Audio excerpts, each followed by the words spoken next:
ఈ మధ్య పవన్ కళ్యాణ్ గారి చిన్న కుమారుడు మార్క్ శంకర్కి సింగపూర్లో అగ్ని ప్రమాదం వల్ల గాయాలు కావడం జరిగింది.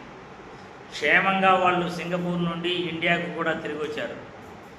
గాయాల పాలైన తమ కుమారుడు క్షేమంగా అగ్ని ప్రమాదం నుండి బయటపడినందుకు పవన్ కళ్యాణ్ గారి సతీమణి అన్నా లెజినోవా తిరుమలకు వచ్చి ఆమె తలనీలాలు సమర్పించి ఆమె ఒకరోజు విరాళం అన్నదానానికి వెంగమాంబ అన్నసత్రంలో ఒకరోజు అన్నదానానికి కావలసిన విరాళం 17 లక్షల రూపాయలు ఇవ్వటం జరిగింది.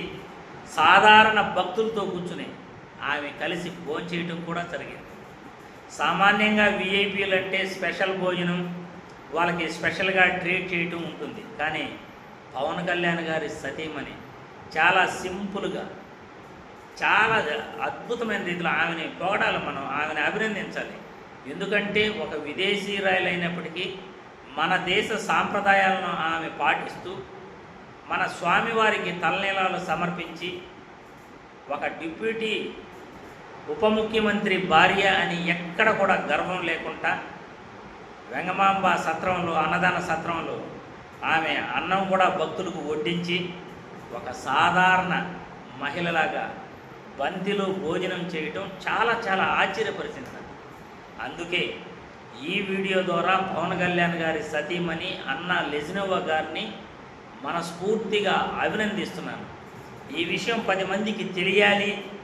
ఒక మనిషి అంటే ఇదే విధంగా సింప్లిసిటీగా చాలా సాధారణ జీవితాన్ని గడుపుతున్న ఇటువంటి వాళ్ళను చూసి చాలామంది నేర్చుకోవాలనే దీంతోనే ఈ వీడియో చేయటం జరిగింది. ప్రతి ఒక్కరికి కూడా ఇటువంటి వాళ్ళు ఆదర్శం.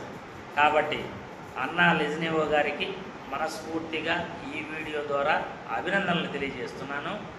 ఒకరోజు విరాళం, స్వామివారికి అన్నదానానికి కావాల్సిన విరాళం ఇవ్వటం, 17 లక్షల రూపాయలు ఇచ్చి భక్తులతో సమానంగా ఆమె అక్కడ భోంచేయటం, స్వామివారికి తలనీలాలు సమర్పించటం, హిందూ సాంప్రదాయాన్ని గౌరవించటం అభినందనీయం.